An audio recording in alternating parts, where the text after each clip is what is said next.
Evangelho de Jesus Cristo, segundo escreveu Mateus, capítulo de número 13, nós vamos ler do versículo 24 até o 30. Amém?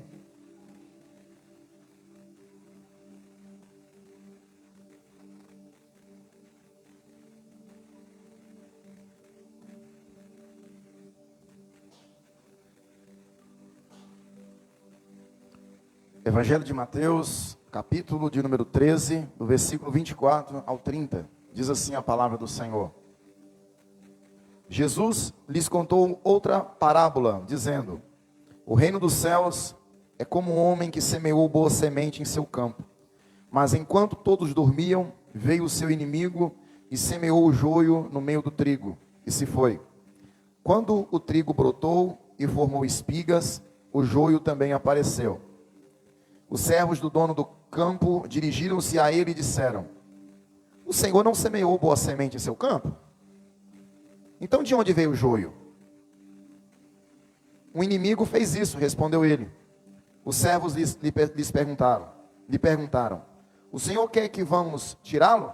Ele respondeu: não, porque ao tirar o joio, vocês poderão arrancar com ele o trigo.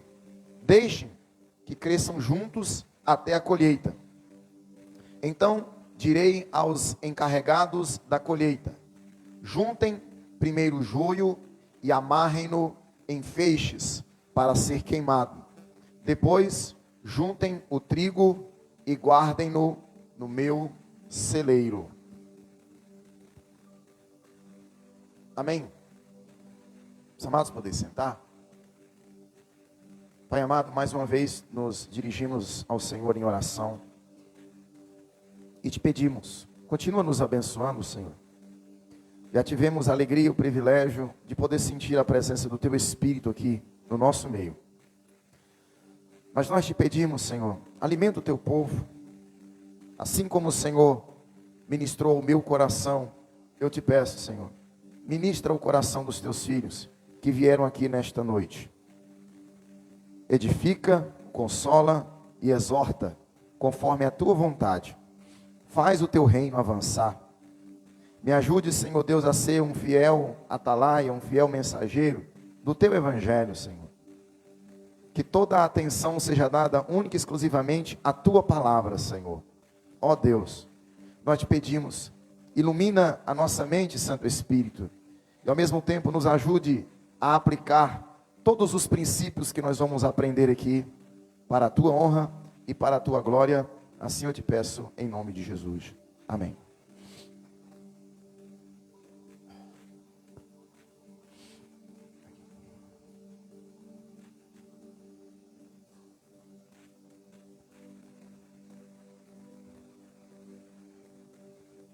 Acho que os irmãos já observaram, eu estou com a voz bem debilitada. Tivemos ontem lá no assentamento, no Vale do Rio São Marcos, né? Iniciamos lá a nossa parceria com a igreja de Paracatu. Viemos ali visitando algumas famílias. E eu particularmente achei muito proveitoso. Mas eu fiquei um pouco debilitado por causa do sol e por causa da poeira, viu, irmãos? Misericórdia, estava muito quente lá. Se aqui em Cristalina está quente, irmãos, próximo de Paracatu, então está pegando fogo, né? Eu não sei se, acho que a irmã Sandra, né, que fazenda para lá, né? Está muito quente para lá, irmãos, muito quente mesmo.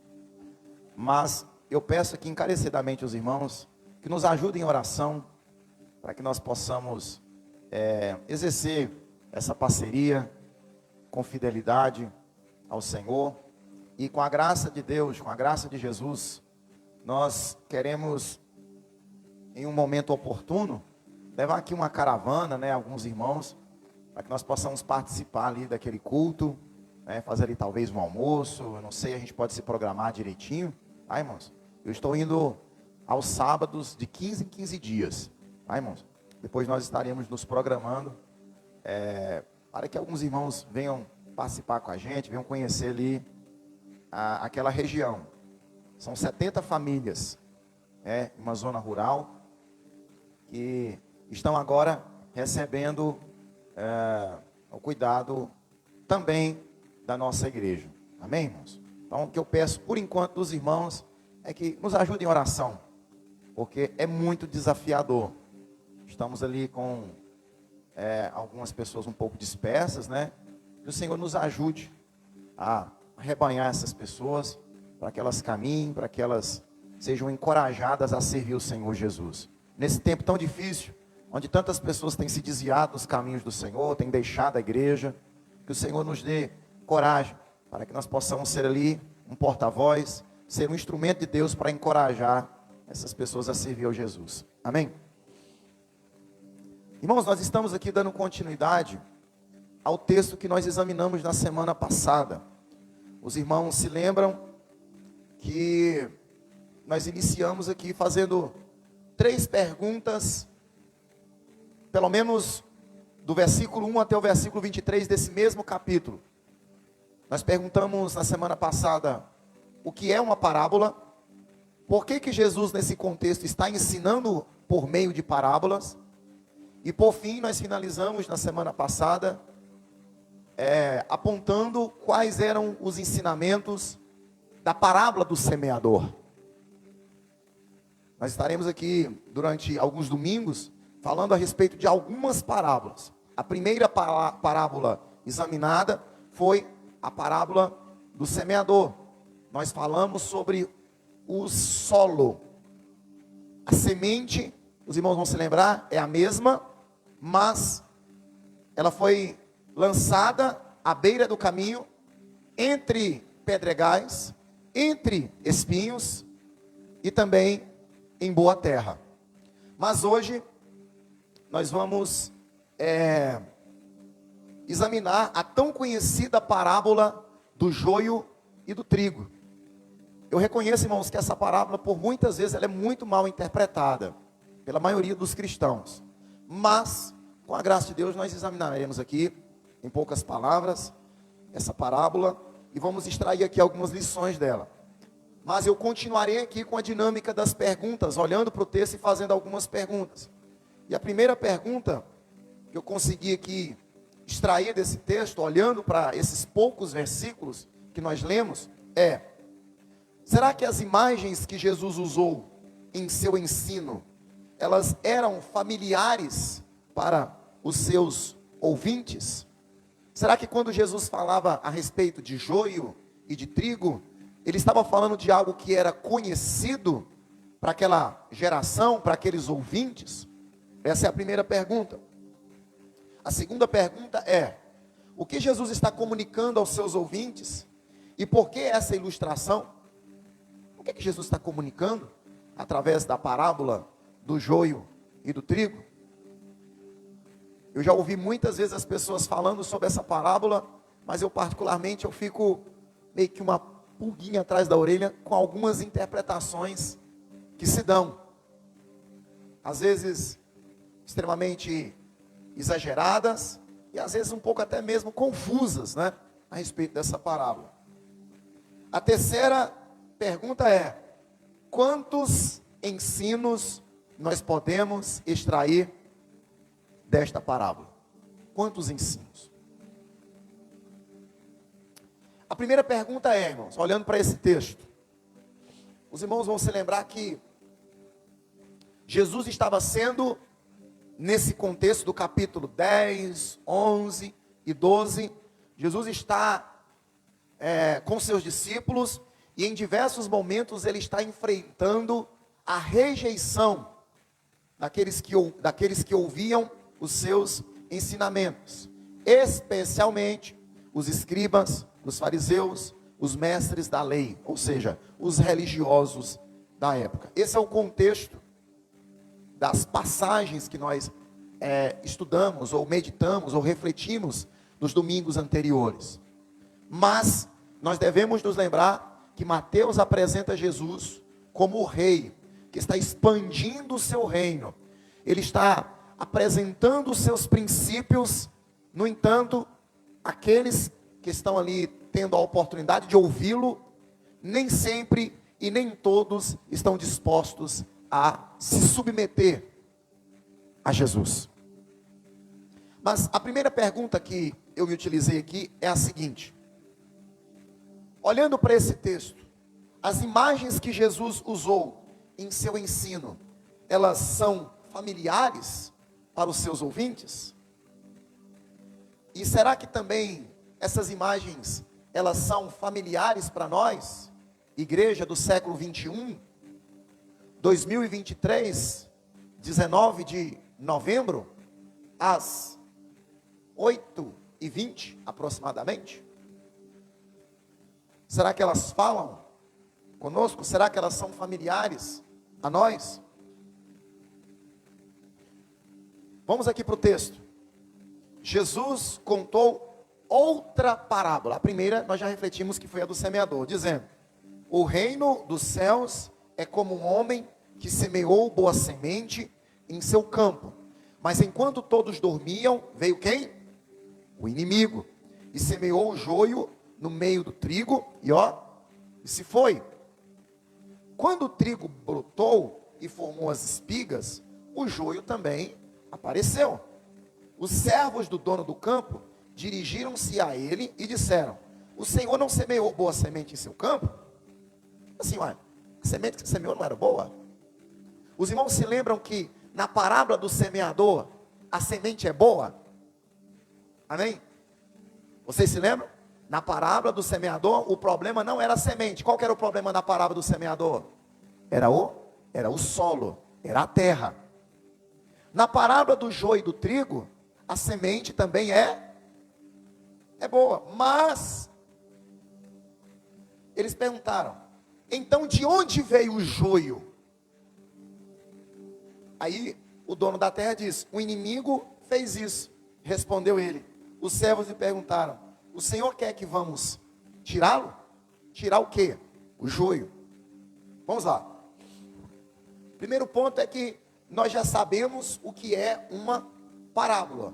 É uma história que era contada para que uma verdade complexa fosse ensinada.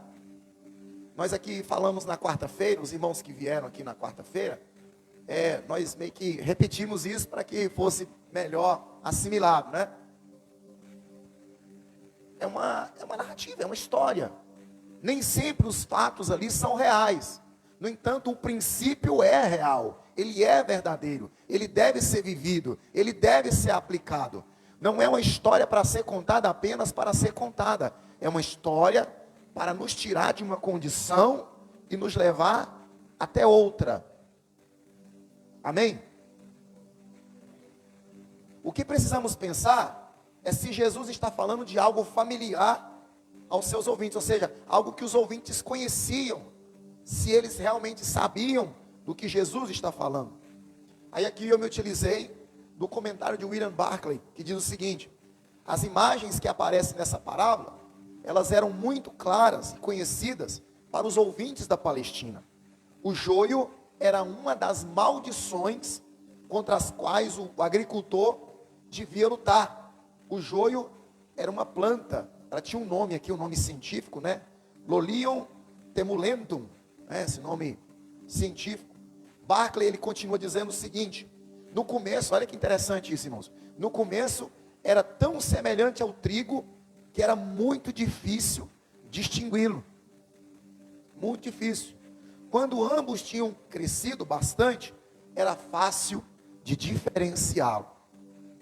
Mas a essa altura, as raízes do trigo e do joio, elas se misturaram, de tal maneira que não se podia arrancar um sem arrancar o outro. Esse era o grande dilema. Quando você arrancava um, você poderia puxar com muita força e arrancar o outro também. Por isso que Jesus, quando ele está ensinando a parábola, ele está dizendo que o dono da terra disse que não era para arrancar o joio. Em um outro comentário, ele chega a dizer o seguinte: o grão está no momento exato do desenvolvimento para ilustrar a parábola. Nos lugares onde o grão cresceu, também os fez o joio, e nem sequer um menino tomaria por trigo ou cevada. Aonde estava crescido, aonde estava desenvolvido, facilmente você perceberia o que era trigo e o que era joio. Mas quando estava pequenininho, irmãos,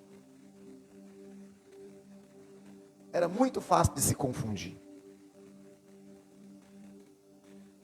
O joio e o trigo são tão semelhantes que os judeus chamam a primeira, o joio de trigo bastardo, né? Tão parecido que eles são.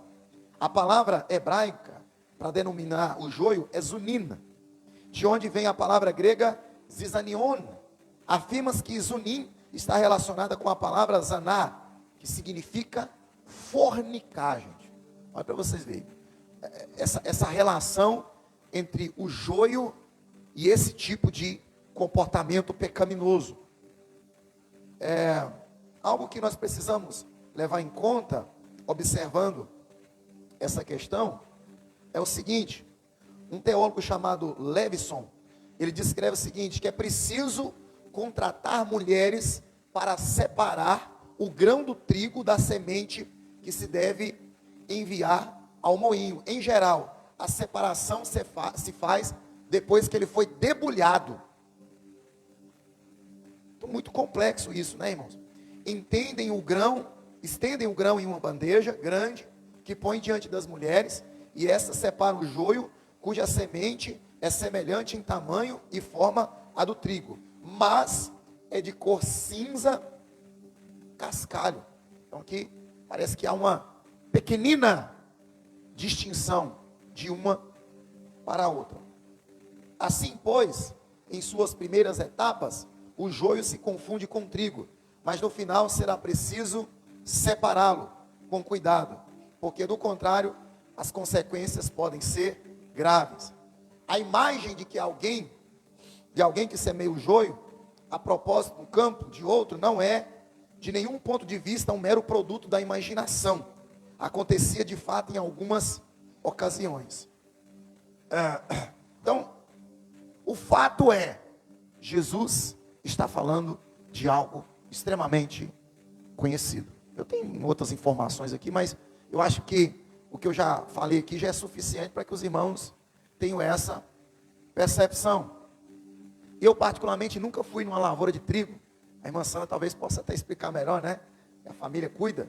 Mas o fato é, Jesus está falando de algo extremamente conhecido e familiar aos seus discípulos. Primeiro ele fala da palavra do semeador. Ele fala de semente. Ele fala de terras, solos distintos. Agora ele está falando especificamente do trigo que foi semeado em terra.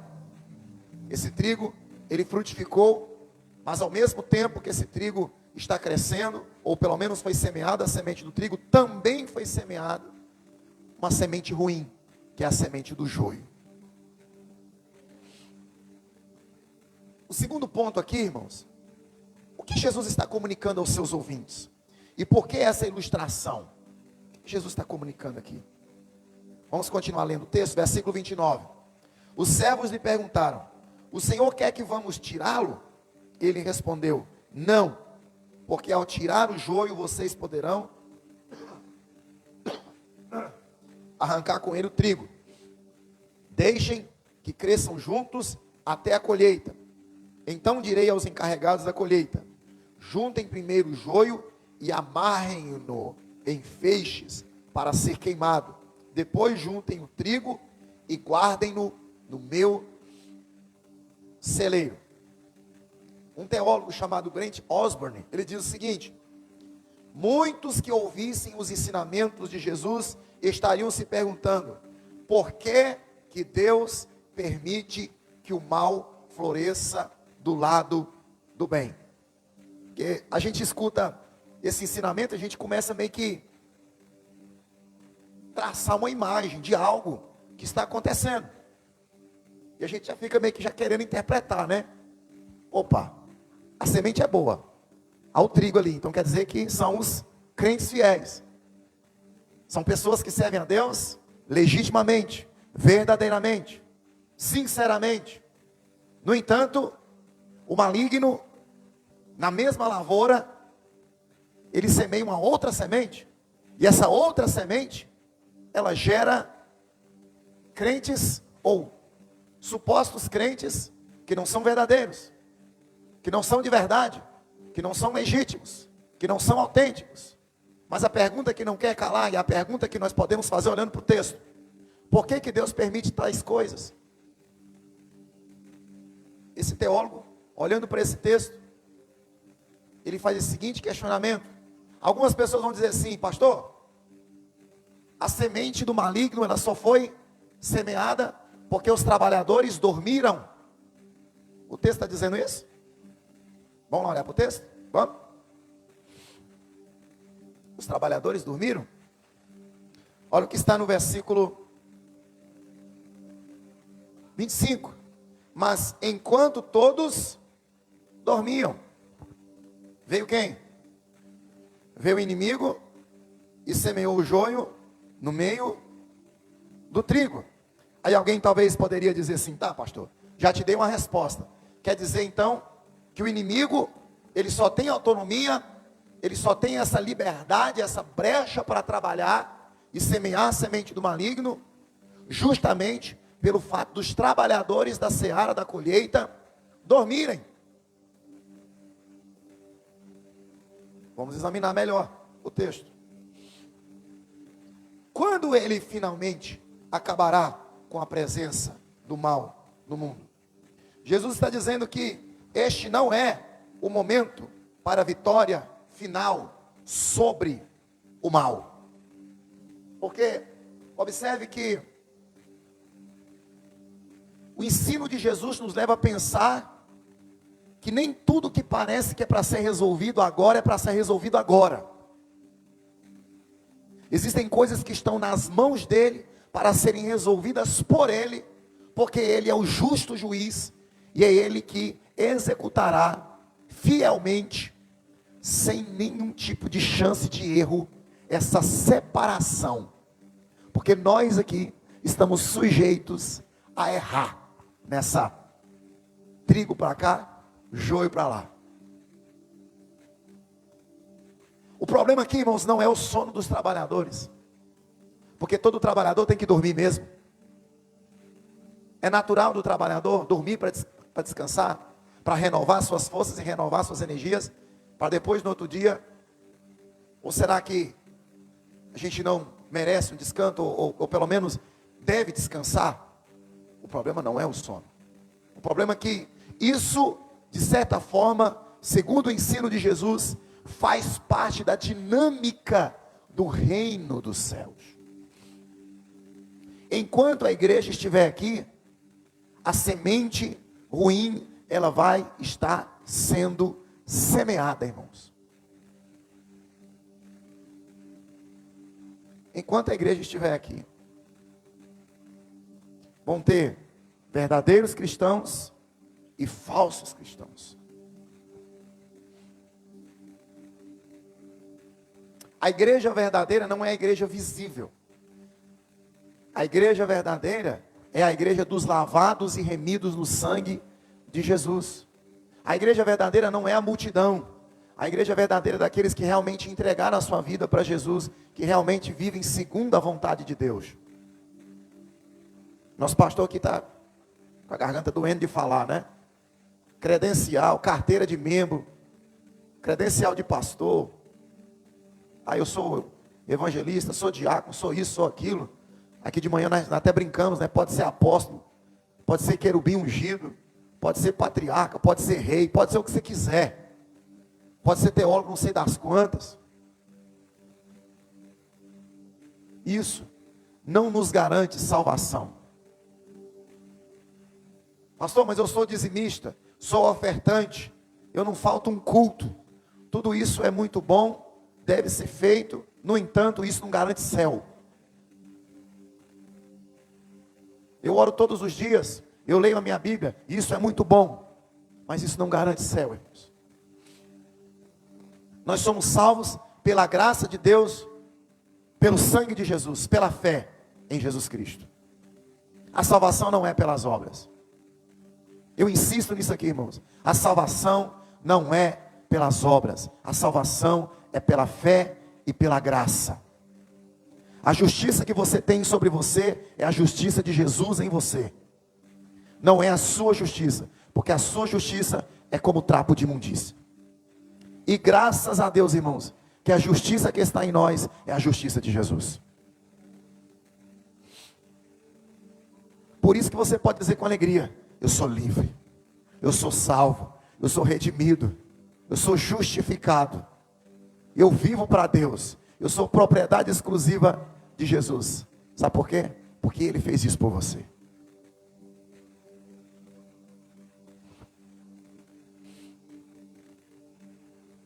À medida que a mensagem do reino for semeada nos corações da humanidade, Satanás fará com que muitos a rejeitem e se oponham. Ainda assim, o reino florescerá nos corações de outros e Deus exercerá julgamento no fim dos tempos. Não se preocupe, Deus exercerá julgamento no fim dos tempos. Amém, gente? Você crê nisso? Crê mesmo? Às vezes a pessoa diz assim: pastor, é Deus que conhece os corações, Deus conhece o meu coração. Eu vou dizer uma coisa para você: isso deveria te preocupar muito, viu? O fato de nós termos o conhecimento que Deus sonda os nossos corações, que antes que a palavra saia da nossa boca, Deus já conhece, isso deveria nos preocupar bastante. Deveríamos estar extremamente preocupados com isso. Irmãos, Deus não deixa passar nada. Nada fica oculto aos seus olhos. Mas quantos ensinamentos nós podemos extrair dessa parábola? Vou ler de novo o versículo 29 e 30. Ele respondeu a pergunta, né? É para tirar o joio e o trigo? É para separar agora? Aí ele responde: não, porque ao tirar o joio, vocês poderão arrancar com ele o trigo. 30. Desde que cresçam juntos até a colheita. Então direi aos encarregados da colheita: juntem primeiro o joio, amarrem-no em feixes para ser queimado. Depois juntem o trigo e guardem no meu celeiro. Eu separei aqui pelo menos 5 ensinamentos rápidos aqui, irmãos. Pelo menos 5 ensinamentos. O primeiro ensinamento é que sempre há um poder hostil no mundo, que está à espreita, tratando de destruir a boa semente. Ouviram? Enquanto a igreja estiver aqui, sempre haverá um poder hostil, comprometido em deturpar, em destruir, em contaminar a boa semente. Por isso que o pastor da igreja precisa ensinar a igreja, precisa estar comprometido, enganjado no serviço de ensinar a verdade e combater a mentira e as heresias, porque elas sempre existirão, porque os crentes, eles são muito coniventes com heresias, muito. Por isso que o apóstolo Paulo, quando ele escreve a carta aos Efésios, ele diz que o serviço de quem? Daqueles que estão ali naquela lista, né? Os apóstolos, evangelistas, pastores, mestres, doutores, é o quê? É o aperfeiçoamento dos santos para a obra do ministério. Sabe para quê? Para que eles não sejam levados por qualquer vento de doutrina. Então, o pastor da igreja, ele precisa estar enganjado com isso. O pastor da igreja, ele não precisa estar preocupado em ficar fazendo evento para encher a igreja e fazer movimento. Não. O pastor da igreja, ele precisa estar comprometido em fazer discípulos para Jesus, em preparar pessoas para o reino de Deus.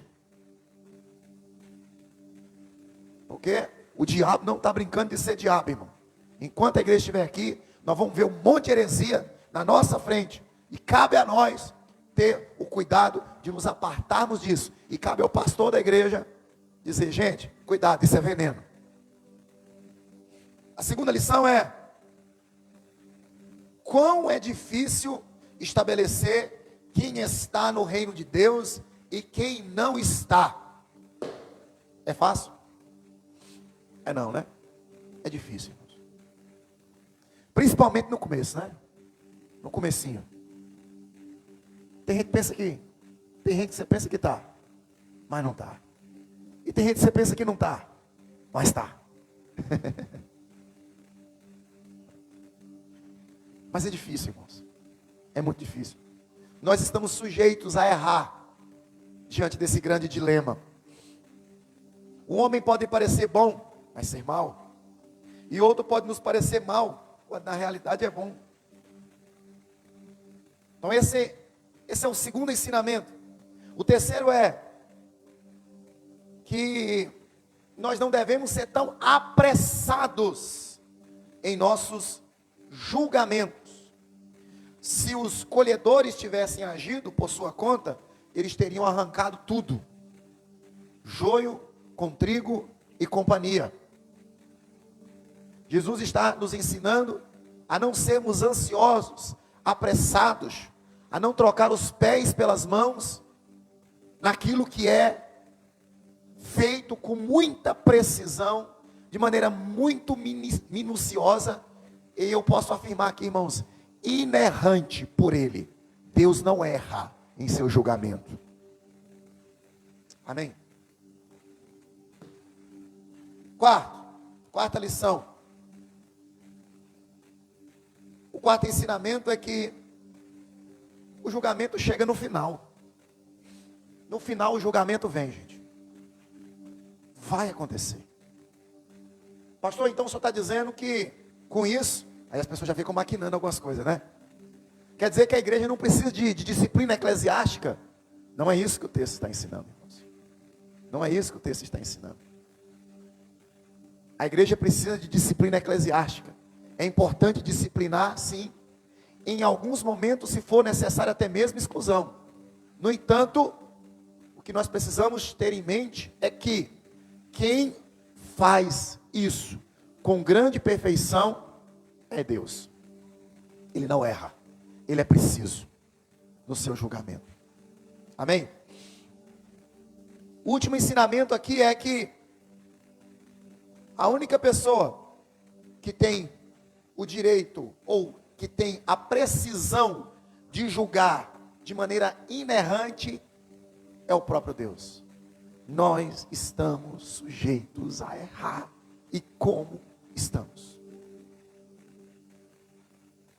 Estamos sujeitos a errar. O único que vê todo o homem em toda a sua vida. De maneira que, em última instância, nessa parábola, há dois elementos. Uma advertência para que não julguemos absolutamente a outros. E a segurança, ou seja, para a gente ter um pouquinho de cautela. E por outro lado, há uma segurança aqui, irmãos. Observe, é necessário haver uma cautela, no entanto, há uma segurança. Gente, ninguém vai ficar impune. Porque quando a gente fala disso, parece, não quer dizer então que no final das contas, ninguém vai sofrer consequência de nada. Não é isso, irmãos. Não é isso que Jesus está ensinando. Nós precisamos nos lembrar que Jesus estava se dirigindo aos religiosos da época também. Jesus estava se dirigindo aos religiosos da época. E os religiosos da época estavam negando a Jesus. E com certeza, assim como Jesus usou lá a ilustração de Jonas e também de Salomão, dizendo que ele era maior do que Jonas e maior do que Salomão, os irmãos se lembram que quando ele usou essa ilustração do Antigo Testamento, esses dois símbolos, ou esses dois personagens do Antigo Testamento, no final Jesus dizendo assim, olha, os ninivitas ressurgirão e julgarão, a rainha do sul julgará também. Ou seja, Jesus ele não deixa, irmãos, em aberto o princípio do julgamento final. Ele vai acontecer. Você pode espernear, plantar bananeira, achar que não, pensar que não, irmãos. Mas no fringir, irmãos, de todas as coisas, no final de todas as coisas, haverá um julgamento de Deus. Para concluirmos aqui, irmãos, 3 perguntas. Em algum momento você já se sentiu como aqueles que queriam arrancar o joio? Eu particularmente sim. Começo da minha fé.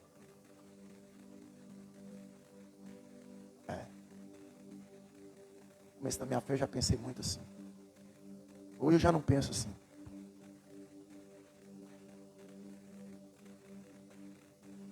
Mas a pergunta que nós precisamos fazer: olhar para a nossa vida, toda a nossa caminhada, toda a nossa conduta com o Senhor e pensar: será que em algum momento nós já nos sentimos como aqueles que queriam arrancar o joio? Segundo, você já se sentiu como um joio? Ou ainda se sente? Está perdido sem saber o que fazer? Às vezes a pessoa está na igreja, não consegue acertar os passos de jeito nenhum e pensa assim: eu acho que eu estou na igreja, eu acho que eu só é joio.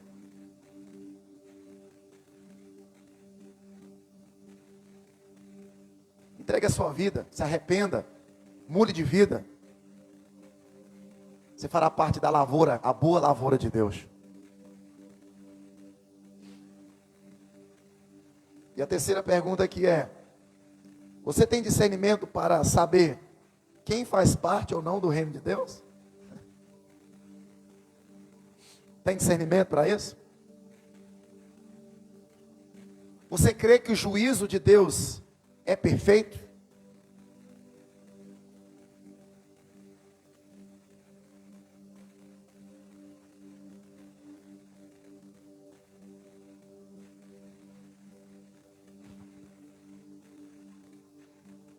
Uma pergunta aqui que vem no meu coração agora é a seguinte: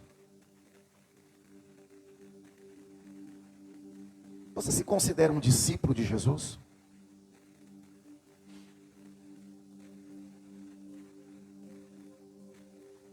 Às vezes a gente fala sobre discipulado, mas a questão é a seguinte: não é ser qualquer discípulo, é ser um discípulo de Jesus. Não é ser um discípulo do irmão fulano, do irmão ciclano, ou do pastor fulano, ou do pastor ciclano. É um discípulo de Jesus. Jesus orientou os seus discípulos para que eles fossem por todo mundo e fizessem discípulos, outros discípulos. E como que esses discípulos cresceriam? Qual seria a base desses discípulos? Ele diz assim, ó: e vocês vão ensinar eles a guardar tudo aquilo que eu ensinei para vocês. Ou seja, esses discípulos que seriam formados através dos discípulos de Jesus, seriam formados por meio do próprio ensinamento do Senhor Jesus. Somos discípulos de Jesus? Olhando para a sua vida hoje, você se considera um discípulo de Jesus?